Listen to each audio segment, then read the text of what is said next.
it's painful to understand how much of what you're doing isn't productive. So I'll give you an example. So I've done this a couple of times with classrooms full of students, usually when I'm lecturing about career development. Say, okay, how much time do you waste? So then I get the class to vote. How many of you waste 10 hours a day? It's like 10% of the kids will put up their hands.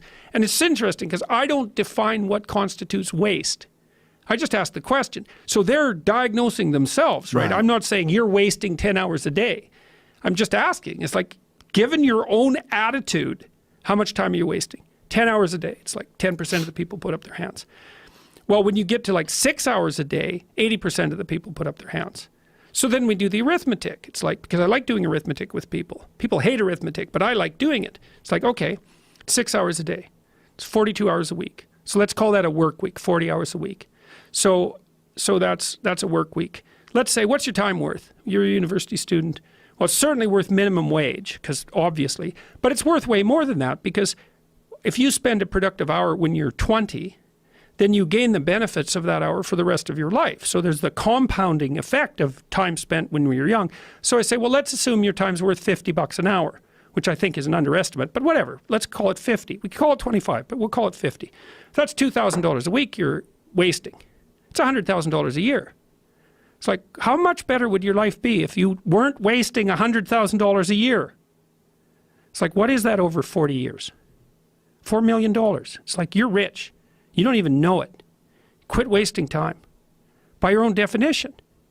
It's like people shake their heads like, oh, I never thought about it that way. It's like, yeah, think about it that way. Don't waste your damn life.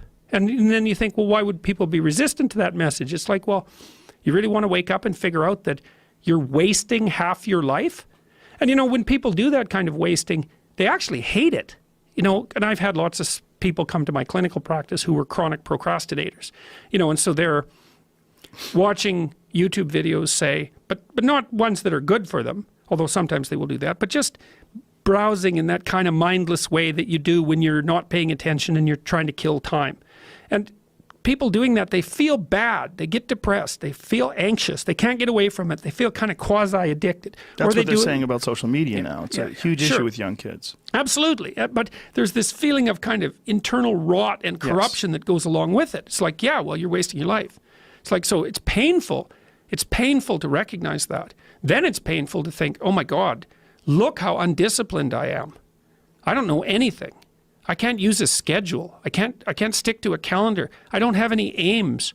I don't know anything about the world, right? And maybe there's a part of me that's bitter because I haven't got everything already. And I'd just like to say, to hell with it. That's the recognition of the Jungian shadow.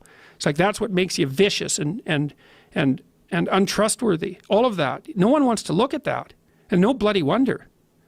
But hey, the alternative is worse.